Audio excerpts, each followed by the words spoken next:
Good morning, guys. It's our last chapter. We're on the last chapter of Alice in Wonderland. So sad to see this end, but it's been really fun to do this with you, and maybe someday we'll be able to do another book with you. So here we go, chapter 12, Alice's Evidence. "Here," cried Alice, quite forgetting in the flurry of the moment how large she had grown in the last few minutes. And she jumped up in such a hurry that she tipped over the jury box with the edge of her skirt, upsetting all the jurymen onto the heads of the crowds below. And there they lay, sprawling about, reminding her very much of a globe of goldfish she had accidentally upset the week before. "Oh, I beg your pardon," she exclaimed in a tone of great dismay, and began picking them up again as quickly as she could. For the accident of the goldfish kept running in her head, and she had a vague sort of idea that they must be collected at once and put back into the jury box, or they would die. "The trial cannot proceed," said the king in a very grave voice, "until all the jurymen are back in their proper places. All," he repeated with great emphasis, looking hard at Alice as he said so. Alice looked at the jury box and saw that, in her haste, she had put the lizard in head downwards, and the poor little thing was waving its tail about in a melancholy way, being quite unable to move. She soon got it out again and put it right. "Not that it signifies much," she said to herself. "I should think it would be quite as much use in the trial one way up as the other." As soon as the jury had a little recovered from the shock of being upset, and their slates and pencils had been found and handed back to them, they set to work very diligently to write out a history of the accident, all except the lizard, who seemed too much overcome to do anything but sit with its mouth wide open, gazing up into the roof of the court. "What do you know about this business?" the king said to Alice.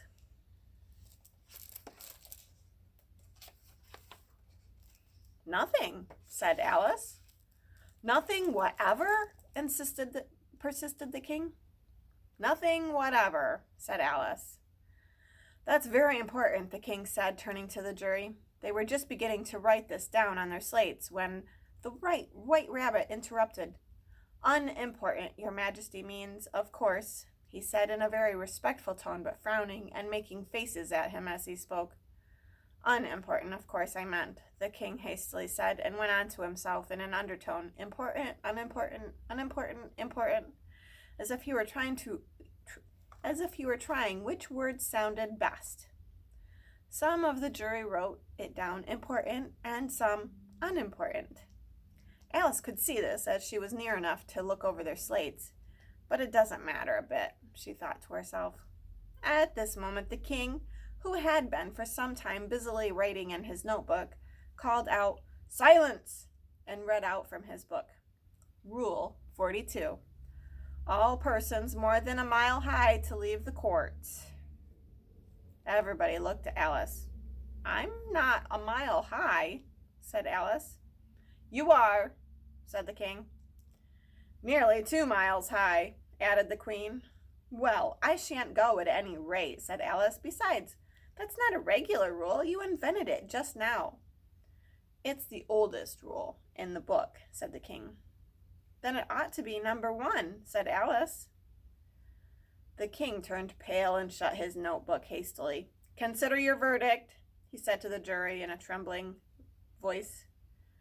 "There's more evidence to come yet, please your majesty," said the white rabbit, jumping up in a great hurry. "This paper has just been picked up." "What's in it?" said the queen. "Oh, I haven't opened it yet," said the white rabbit, "but it seems to be a letter written by the prisoner to somebody." "It must have been that," said the king, "unless it was written to nobody, which isn't usual, you know." "Who is it directed to?" said one of the jurymen.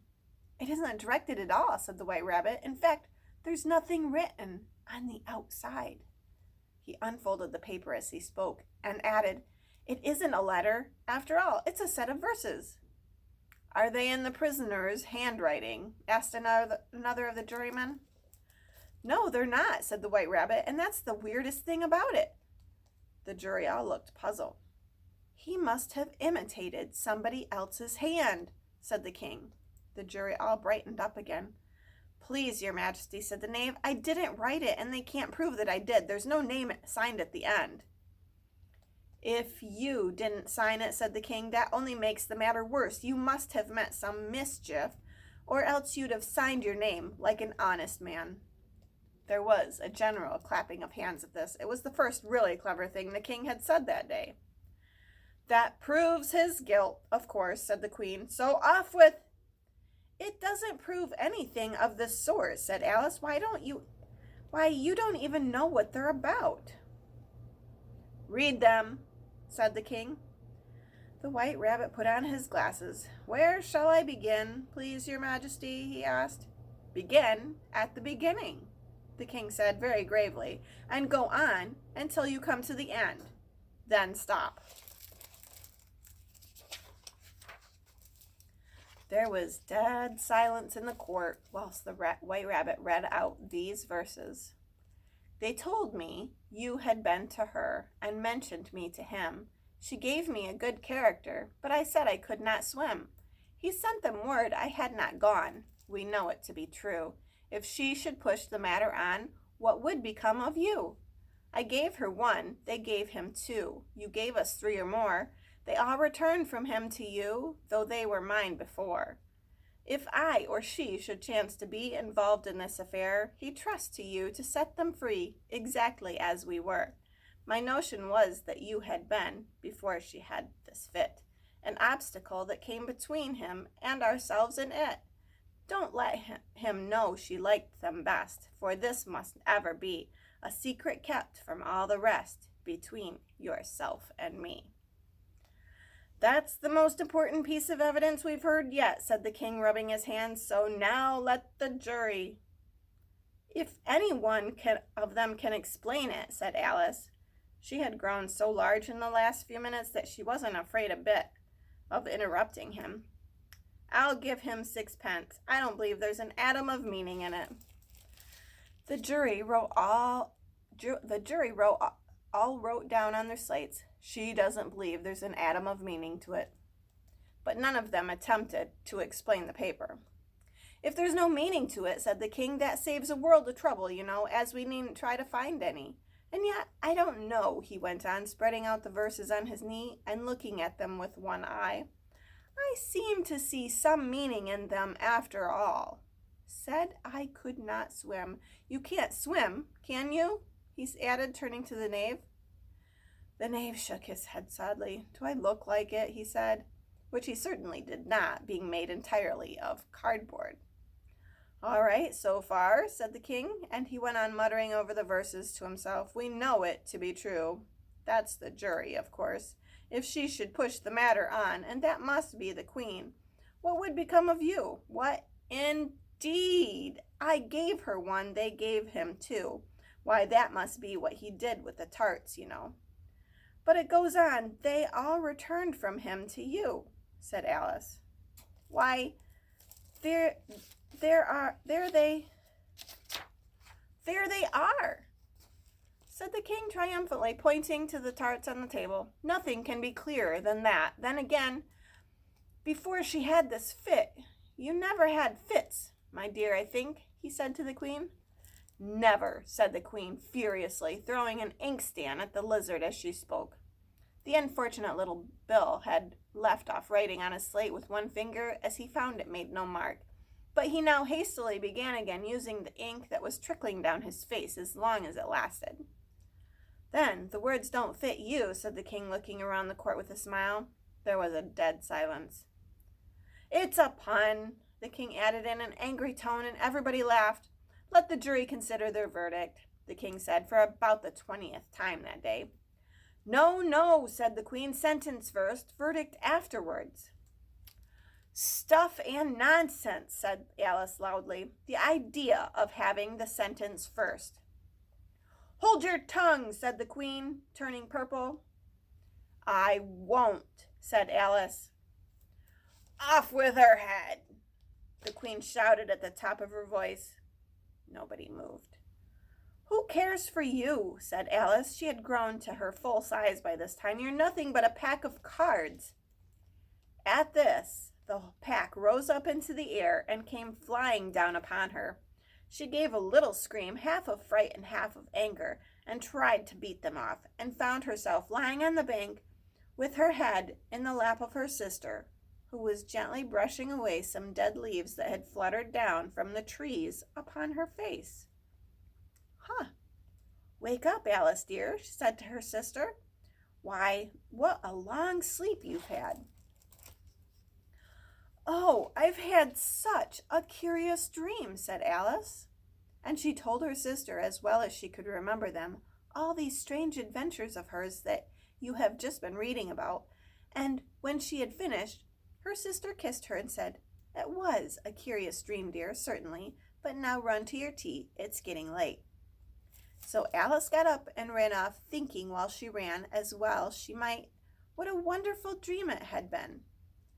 But her sister sat still just as she left her, leaning her head on her hand, watching the setting sun and thinking of little Alice and all of her wonderful adventures, till she too began dreaming after a fashion.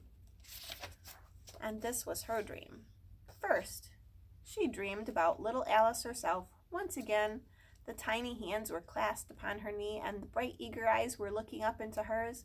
She could hear the very tones of her voice and see that weird little toss of her head to keep back the wandering hair that would always get into her eyes. And as still as she listened, or seemed to listen, the whole place around her became alive with these strange creatures of her little sister's dream. The long grass rustled at her feet as the white rabbit hurried by.